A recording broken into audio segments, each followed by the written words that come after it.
આજે આપણે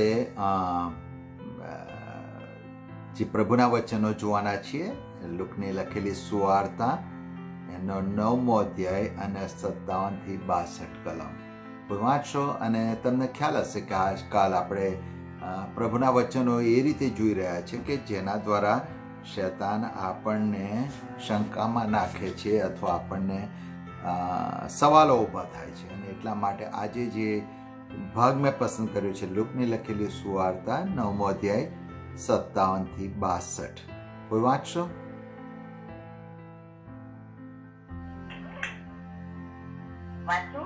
હા, વાંચો. 57 થી 62. લુક 9:57 થી 62. તેઓ માર્ગે ચાલતા હતા, તેવામાં કોઈ એક તેને કહ્યું કે પ્રભુ, જ્યાં કહી તું જઈ ત્યાં હું તારી પાછળ આવીશ. ઈસુએ તેને કહ્યું કે લોકડાને દર હોય છે અને આકાશના પક્ષીઓને માળા હોય છે, પણ માણસના દીકરાને માથું મૂકવાનું સ્થાન ઠેકાણું નથી. તેણે બીજાને કહ્યું કે મારી પાછળ આવ. પણ તેણે તેને કહ્યું કે પ્રભુ, મને રજા કે હું પહેલા જઈને મારા બાપને દાટું. પણ તેણે તેને કહ્યું કે પોતાના મુયેલાઓને દાટવા દે, પણ તું જઈને દેશના રાજ્યની વાત પ્રગટ કર.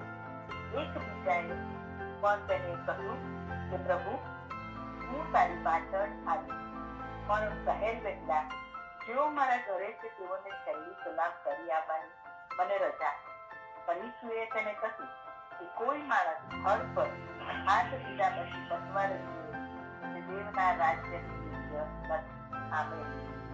અચ્છા, હવે આ જે કલમ જે આપણે ગુજરાતીમાં વાંચી, 62મી કલમ, જે કોઈ હળ પર હાથ મૂકીને પાછું જુએ એ દેવના રાજ્યને યોગ્ય નથી.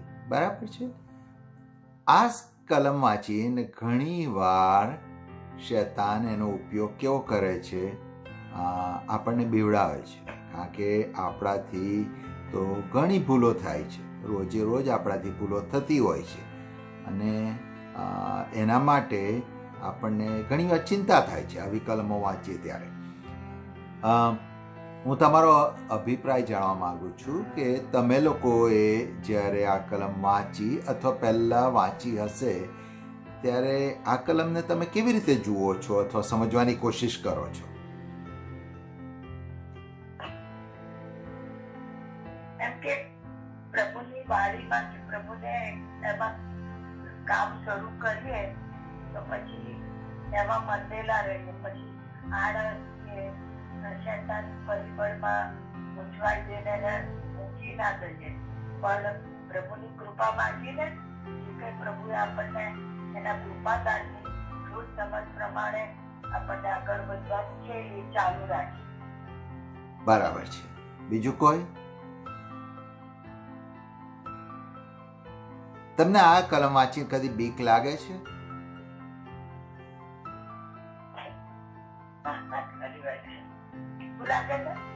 બીક લાગે છે. અને બીક કેવી લાગે છે તમને? શાની બીક લાગે છે? આપણે કઈ કોઈ પરિબળ આવ્યા ને એમાં થોડી ઉણપ આવી કે રૂકાવટ આવી કે નબળાઈ આવી તો પ્રભુમાં આપણે કેવું કે ક્ષોભ અનુભવીએ. પ્રભુ, મારે આવું કરવું છે, મારાથી ના કરવું, અને કેમ હું પાછી પડી ગઈ, કેમ હું બોલી ના શકી. બરાબર છે. હવે જો ગુજરાતીમાં તમે શું વાંચ્યું કે જે કોઈ હળ પર હાથ મૂકે છે પાછળ જોવે છે એ દેવના રાજ્યને યોગ્ય નથી, રાઈટ? અને ઘણીવાર આપણે એનું ઇન્ટરપ્રિટેશન કેવું કરીએ છીએ, દેવના રાજ્યને યોગ્ય નથી એટલે એનો અર્થ ઘણીવાર શૈતાન આપણને કેવો કરાવે કે તારું તારણ જતું રહેશે. કારણ કે તે હળ પર હાથ મૂક્યો, એકવાર તે હાથ મૂક્યો અને હવે તું પાછો ફરી ગયો છે એટલે હવે તારા માટે કોઈ રસ્તો રહ્યો નથી, તારા માટે કોઈ બચાવ રહ્યો નથી, હવે તારું તારણ જતું રહ્યું. બરાબર છે? પણ જો તમે અંગ્રેજીમાં વાંચો તો અંગ્રેજીની કલમો વાંચવા માંગુ છું. Jesus replied, no one who puts a hand to the plow and looks back is fit for service in the kingdom of God. દેવના રાજ્યની અંદરની સેવાના માટે યોગ્ય નથી ઠરતો. દેવના રાજ્ય માટે યોગ્યની વાત નથી અહીંયા. દેવના રાજ્યની અંદર દાખલ થવાના માટે યોગ્ય નથી એવું નથી લખેલું, પણ દેવના રાજ્યની સેવાની બાબત અહીં બનેલી રહી છે. બીજી બાબત તમે જુઓ તો અહીંયા એ પણ લખ્યું છે કે no one puts a hand to the plough. તમને ખબર છે અંગ્રેજીમાં ધી ક્યારે વપરાય?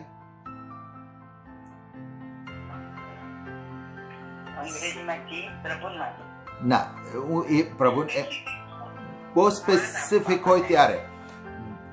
આપણે જો બ્રિજ કહીએ તો ગમે તે બ્રિજ હોય, પણ તમે કે ધી બ્રિજ કહો ત્યારે એક કોઈ ખાસ ચોક્કસ બ્રિજની વાત કરો છો. ધી સિટી કહો તો એ બહુ ચોક્કસ શહેરની વાત છે. ધી પ્લાવ અહીંયા એવું લખ્યું છે, એનો અર્થ કે બહુ ચોક્કસ એક હોળની વાત થઈ રહી છે અહીંયા, રાઈટ? હવે આખો જે પેરેગ્રાફ તમે જુઓ છો તો એ પેરેગ્રાફ તારણના માટે નથી, પણ આખો જે પેરેગ્રાફ જે છે એ પેરેગ્રાફ છે સર્વિસ, દેવના રાજ્યની સેવા, સેવકાઈની વાત અહીંયા થઈ રહેલી છે. બરાબર છે? કારણ કે તમે જુઓ તો પહેલી કલમ 57મી કલમ આપણે વાંચી ત્યાં એ પ્રમાણે કહે છે કે એક માણસ કીધું પ્રભુ તારી પાછળ ચાલીશ.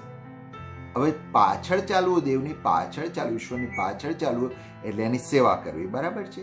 પણ પ્રભુ એને જવાબ આપે છે કે હવે પ્રભુ એને જવાબ એવો આપવો જોઈતો હતો, હા મારી પાછળ આવ અથવા મારી પાછળ ના આવ.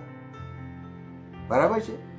પણ પ્રભુએ બહુ વિચિત્ર જવાબ આપ્યો કે લોકડાને દર હોય છે ને આકાશના પક્ષીઓના માળા હોય છે, પણ માણસના દીકરાને માથું ઠેકાવવાની જગ્યા નથી. એટલે પ્રભુ અહીંયા એ પ્રમાણે કહી રહ્યા છે કે જો સાદા જાનવરને માટે પણ એને ચિંતા નથી કરવાની કે હું ક્યાં જઈશ અને ક્યાં રહીશ અને શું કરીશ. પક્ષીને પણ ચિંતા નથી કે આજે સાંજ પડી અને હવે હું ક્યાં જઈશ, એને ખબર છે મારા માટે માળો છે. પણ આમ જોવા જાઓ તો પ્રભુની પાસે પોતાનું કશું જ નહોતું.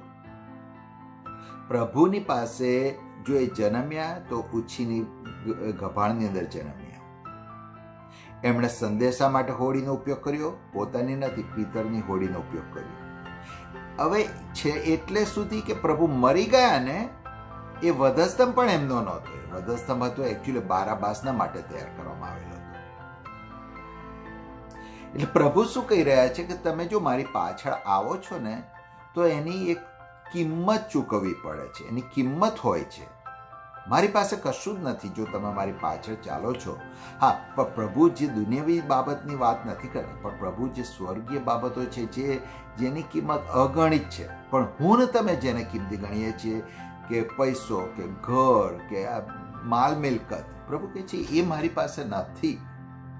અને એટલા માટે હવે જો તમે આ સેવાના સંદર્ભમાં આ પ્રસંગ વાંચો તો તમને ખ્યાલ આવે કે તારણની વાત જ નથી.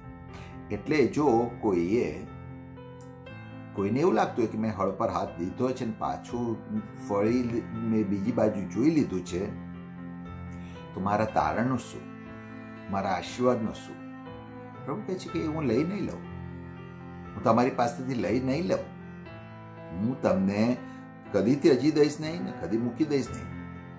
ઇન્ડિયાની અંદર આપણે ઘણી વાર જોઈએ છે મા બાપો ઘરડા થાય છે, બાળકો નથી જોતા એમને, રાઈટ? એમની સંભાળ નથી લેતા, કે છે અમે સેવામાં નહીં રોઈએ. પણ એનો અર્થ એ નથી થતો કે એમના મા બાપના દીકરા કે દીકરીઓ થવાનું અટકી જાય છે. એકવાર એમના પેટે જન્મ લીધો એટલે એ એમના સંતાન કાયમના માટે છે. ભલે એને પ્રભુની સેવામાં હું ને તમે પછીથી જોડે કે ના જોઈએ બીજી વસ્તુ છે. હા, તમને જે ઇનામ મળવાનું હતું, જે ખ્રિસ્તના રાજ્યની સામે જે ઇનામ વિતરણ થવાની હતી એમાંથી વંચિત રહી જવાય, પણ ઈશ્વરના જે તારણ મળ્યું છે એમાંથી આપણે વંચિત રહી જતા નથી. હવે તમે જુઓ કે આ જે સ્ટોરી વાંચી એની અંદર 3 પ્રકારના લોકો જોવા મળે છે. એક પ્રકારના લોકો એવું કહે છે કે પ્રભુ હું તારી પાછળ ચાલીશ. એટલે એ લોકોને ખબર છે કે પ્રભુની પાછળ ચાલવાથી કેટલો મોટો લાભ છે. આમ જોવા જઈએ, જો તમે લાભ ગણતા હોય તો પ્રભુની પાછળ ચાલવાનો જે ફાયદો છે એ એટલો બધો છે કે એટલા માટે પ્રભુ દ્રષ્ટાંતોમાં કહે છે કે એક જણાને જે શું કે મૂલ્ય જવેરાત મળે છે ખેતરમાં દાટેલું, બધું પોતાનું વેચી કાઢે છે અને ખેતર ખરીદી લે છે. રાઈટ. અને એ લોકો જે છે, પ્રભુ અમે તો તારી પાછળ જઈશું. પીતર શું કહે છે કે પ્રભુ અમે કોની પાસે જઈએ? તારણને લગતી વાતો તો તારી પાસે છે. એ લોકોને ખબર છે કે પ્રભુની પાછળ ચાલવાની કિંમત છે, એનું ના નથી કહેવી શકતા, પણ પ્રભુની પાછળ ચાલવાનો જે આશીર્વાદ છે એ બહુ મોટો છે. બીજા પ્રકારના લોકો જે જુઓ છે તે કહે છે અહીંયા કે મને જ પહેલા મારા પિતાને દાટવા દે. એટલે બેસિકલી પ્રભુ શું કહી રહ્યા છે કે બીજા પ્રકારના લોકો કહે છે કે પ્રભુ હું તારી પાછળ ચાલીશ, પણ હમણાં નહીં. મને હું રિટાયર્ડ થઈ જઈશ ને ત્યારે હું તારી સેવામાં લાગીશ. હમણાં જ મારે આ નોકરી કરવાની છે. તું ભલે મને કે અત્યારે તું મારી પાછળ ચાલ. કે પ્રભુ જ્યારે મારા છોકરાના લગ્ન થઈ જશે ને પછી હું નવરો થઈ જઈશ કે નવરી થઈ જઈશ અને ત્યારે હું તારી સેવા કરીશ. રાઈટ. પ્રભુ તેડી રહ્યા છે આપણને. અને ત્રીજા પ્રકારના લોકો જે કહે છે કે પેલો કહે છે કે શું કહે છે કે મારા પ્રભુ હું તારી પાછળ ચાલીશ, પણ મારા ફેમિલીને જઈને મને ફેરવેલ કહી દેવા દે અને એમને બાય કહી દેવા દે. હવે ત્યાં જે શબ્દ વાપરેલો છે, ગ્રીક શબ્દ છે એપોટાસો. એપોટાસોનો અર્થ એવો થાય છે કે મને પરવાનગી લેવા દે.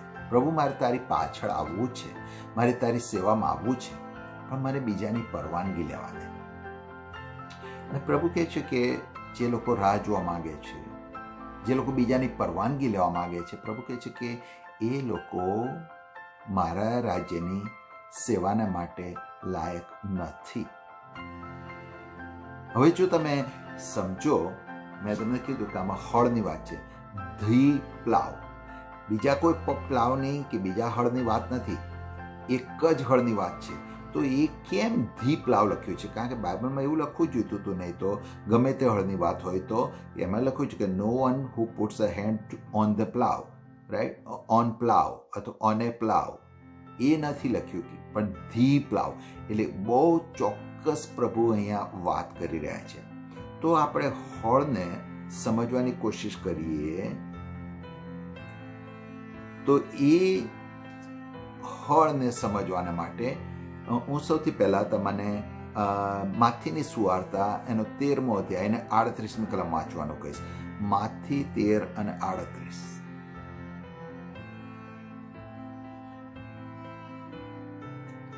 વાંચો માથી 13 અને 38. માથી 13 અને 38 કલમ હા. આ પ્રમાણે છે. અને ખેતર જગત છે અને સારા રાજ્યના સંતાન છે, પણ કડવા દાણા શેતાનના સંતાન છે. હા, તો ખેતર અહીંયા કોણ છે? આ જગત છે, રાઈટ? એટલો ખ્યાલ આવી ગયો? એટલે પ્રભુ જે વાત કરી રહ્યા છે કે જે માણસ હળ પર હાથ દઈને પાછો ફરે છે, જોવે છે મારા રાજ્યની સેવાના માટે યોગ્ય નથી, એનો અર્થ પ્રભુ એવું કહી રહ્યા છે કે પ્રથમ તો તમારે સમજવું જોઈએ, હળ તમે ક્યાં ચલાવો છો? તમે ખેતરમાં ચલાવો છો. તો ખેતર કયું છે? તો કહે છે ખેતર એ આ જગત છે. એટલે પ્રભુ આ જગતમાં અત્યારે હું ને તમે જે જગ્યાએ રહીએ છીએ, હું ને તમે જે જગ્યાએ કામ કરીએ છીએ, એ જગ્યાની વાત કરે છે. એ તમારું અને મારું ખેતર છે. હવે આપણે હળને સમજવાની કોશિશ કરીએ તો એના માટે એ સમજવા પહેલા પ્રેરિતોનું કૃત્ય 17મો અધ્યાય અને 6ઠી કલમ કોઈ વાંચશો? પ્રેરિતોનું કૃત્ય 17મો અધ્યાય અને 6ઠી કલમ.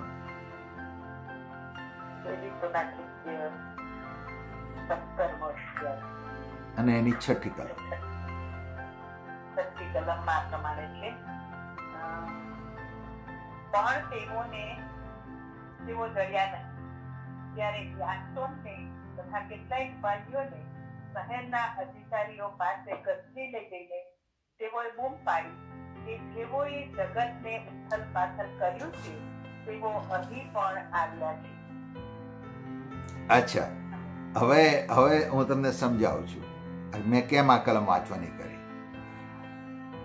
તમે હળ ચલાવો છો, તમે કદી ખેતરમાં હળ જોયું તો હળનું કામ શું હોય છે? હા, પણ ખેડે તો શું થાય છે એકચ્યુઅલી? જમીન પોતાની ના એના ચાંદ પડે. તમે જોયું છે હળ જ્યારે હળનું જે દાંતા હોય કે જે જમીનમાં જાય ત્યારે જમીન અંદરની જમીન ઉપર આવે છે, રાઈટ? બરાબર છે. જમીન ઊંચી નીચી થાય છે, રાઈટ? જેમ હળ ચાલે, ધારો કે સીધી સપાટ જમીન હોય પણ હળ ચાલ્યા પછી એ જમીન ઊંચી નીચી થઈ ગઈ, એના દગડા થોડા જમીનના માટીના બહાર આવ્યા હોય, રાઈટ? તૂટી ગયેલા હોય. તમે બરાબર હું કહું છું, ખ્યાલ આવે છે ને તમને? જમીન ઊંચી નીચી થઈ જાય છે. હળ ચાલે ત્યારે જમીન ઊંચી નીચી થાય છે. અને એ જ બાબત અહીંયા પ્રેરિતોના કૃત્યમાં આપણે શું વાંચ્યું? એલા વગર બહુ સરસ શબ્દો આપણે શું કર્યું છે લોકોએ? જેમણે જગતને ઉથલ પાથલ કર્યું છે, જમીન ઊંચી નીચી થઈ ગઈ છે, રાઈટ? એ લોકોનું જે જગત હતું, જે શહેરમાં જે રહેતા હતા, જે જગ્યામાં રહેતા હતા, જે જગ્યાએ કામ કરતા હતા, એ ઊંચી નીચી થઈ ગઈ, ઉથલ પાથલ થઈ ગઈ. અને એ ખરેખર હળનું કામ છે. હવે જો હું ને તમે હળ ચલાવીએ છીએ તો મારે ને તમારે જોવાની જરૂર છે કે મારું ને તમારું જે ખેતર છે એ કદાચ મારી ને તમારી મંડળી છે, મારી ને તમારી પ્રેયર મીટિંગ છે, મારી ને તમારી પ્રાર્થનાની સંગત છે, મારી ને તમારી કામ કરવાની જગ્યા છે, મારું ને તમારું કુટુંબ છે. શું એ ઉથલ પાથલ થાય છે? કે આપણે ઉથલ પાથલ ના થાય એવી કોશિશ કરીએ છીએ? ઘણીવાર શાંતિ જળવાય એટલા માટે આપણે એવું કહે છે, શાંતિ જળવાય એટલા માટે, રાઈટ? ઉથલ પાથલ ના થાય એવી આપણે કોશિશ કરીએ છીએ. ભલે ઘર હોય કે કુટુંબ હોય કે નોકરીની જગ્યા હોય કે મંડળી હોય કે જ્યાં હોય. હું તમને બળવાની વાત નથી કરતો, હું તમને કહેવાની વાત કરું છું કે જો આપણે હળ ચલાવીએ છીએ આપણા જગતની અંદર અને ઉથલ પાથલ નથી થતી તો એનો અર્થ કદાચ એ છે કે હું ને તમે બરાબર હળ ચલાવતા નથી, અથવા હળને જમીનમાં લાગવા દેતા નથી, અથવા મને તમને હળ ચલાવવા આવડતું નથી, અથવા મને તમને હળ ચલાવતા આવડે છે પણ આપણે જમીનને જરાય ડિસ્ટર્બ કરવા દેવા માંગતા નથી. આપણે જેમ છે એમ જ રહેવા દેવા માંગીએ છીએ. હું કુટુંબોમાં ક્લેશ થાય એની વાત નથી કરતો, હું કુટુંબોમાં ઝઘડા થાય એની વાત નથી કરતો. કારણ કે પ્રભુનું વચન કે જે કંઈ તમે કરો એ કેવી રીતે કરવાનું ખબર છે ને તમને? પ્રેમમાં કરવાનું છે. જે કંઈ તમે કરો એ તમે પ્રેમમાં કરો. પણ જો ઉથલ પાથલ નથી થતું, જો એની એ જ રીતે આપણી જીવન ચાલ્યા કરે છે, આપણી મંડળીઓ ચાલ્યા કરે છે, નાતાલ આવે છે, ઈસ્ટર આવે છે, 40 દિવસના ઉપવાસો કરીએ છીએ, કેરલ સિંગિંગ કરીએ છીએ, મધ્યસ્થીની પ્રાર્થના કરીએ, ઉપવાસની પ્રાર્થના કરીએ, પણ જો એ ઉથલ પાથલ કશું થતું નથી તો કોઈક જગ્યાએ કશુંક નથી બરાબર. મારે તમારે તપાસ કરવાની જરૂર છે. પવિત્ર આત્મા મને તમને બતાવી શકે છે. બીજી બાબત કે અહીંયા શું કહેવામાં આવેલું છે કે હળ પર તમારે શું કરવાનું છે?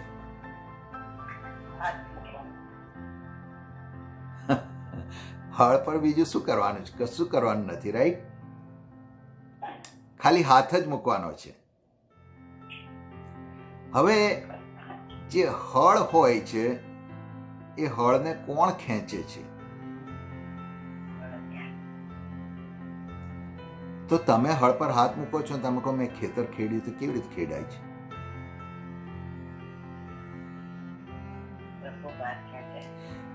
ખેંચનાર તો બળ જ છે, પ્રભુ મારા તમે પ્રભુ કહે છે હું તમે ખાલી હાથ મૂકો, બાકીનું બધું હું સંભાળી લઈશ, જગતનું ઉથલ પાથલ કરવાનું હું કરી દઈશ. તમારે તો ખાલી હાથ જ મૂકવાનો છે, બળદ ખેંચવાનો છે, રાઈટ? બળદ ખેંચવાનો છે. પહેલો રાજા 19:19 કલમ કોઈ વાંચો, બહુ સરસ છે ત્યાં આગળ. પહેલો રાજા 19:19.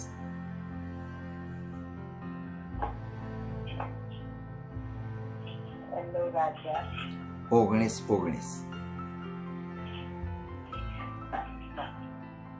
19:19 આ પ્રમાણે છે. પછી તે ત્યાંથી વિદાય થયો ને શાફાતનો દીકરો એલીશા તેને ખેતર ખેડતો મળ્યો. એની આગળ 12 જોડ બળદ હતા. એ પોતે 12 જોડી સાથે હતો. એલિયાએ તેની પાસે જઈને પોતાનો જબ્બો તેના પર નાખ્યો.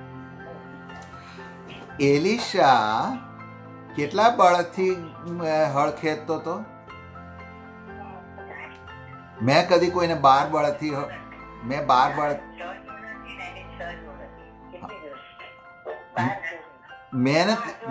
મેં કદી હા કદી મેં કોઈને આવી રીતે બળદ ખેતર ખેડતા નથી જોયું.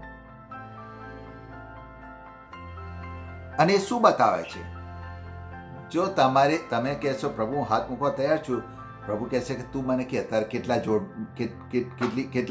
જોડ બળદ જોઈએ છે, તારે કેટલા દાનો જોઈએ છે, તારે પ્રબોધ કરવો છે, તારે ઉપદેશ આપવો છે, તારે સાજા કરવો, તારે શું જોઈએ છે, તારે કેટલા બળદોની જોડ જોઈએ છે?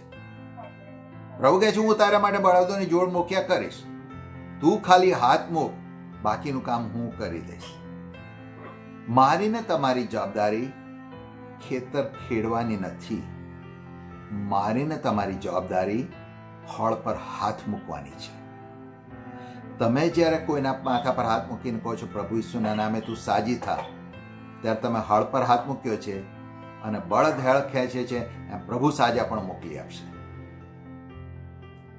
જ્યારે તમે કહો છો કે હું તને આ બંધનમાંથી મુક્ત કરું છું, જ્યારે શબ્દો તમે બોલો છો ત્યારે તમે હળ પર હાથ મૂકો છો અને પ્રભુ એ છુટકારો પૂરો પાડે છે.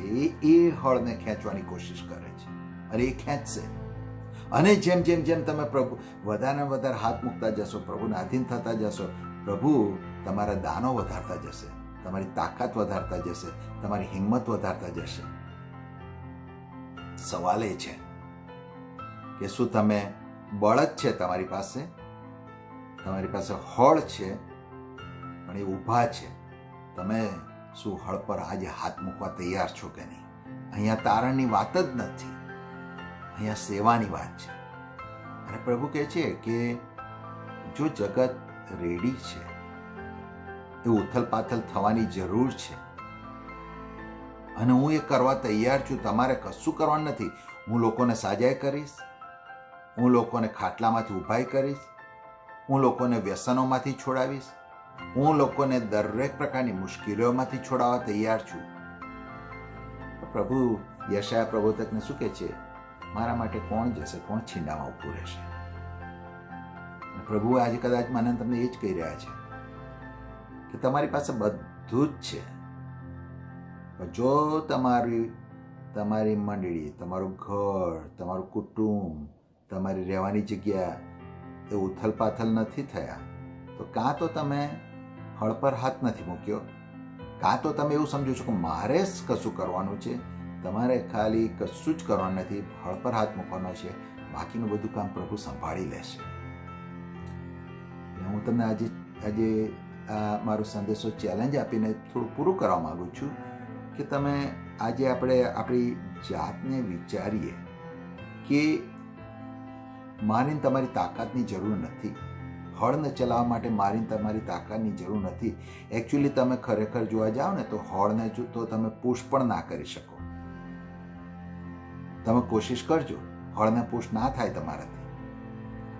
એના માટે બળદ જ જોઈએ, બળદની જ તાકાત જોઈએ, બળદ જ એને ખેંચી શકે છે. જો તમે એવું માનતા હો કે મારે અમુક એજ્યુકેશનની જરૂર છે, મારે અમુક તાલંતોની જરૂર છે, મારે અમુક XYZ તમે નામ આપો એની જરૂર છે, ત્યારે હું ખેતર ખેડી શકીશ. પ્રભુ કહે કે ના, તારા સામર્થ્યની જરૂર નથી. બળ ને સામર્થ્ય બળદમાંથી આવશે. પ્રભુ કહે છે હું પ્રોવાઈડ કરીશ, તારે તો ખાલી હાથ મૂકવાનો છે. અને તમને ખબર છે ને, તમને હળનો આકાર કેવો હોય છે? એકચ્યુઅલી વધસ્તંભનો આકાર હોય છે. જો તમે જુઓ ને,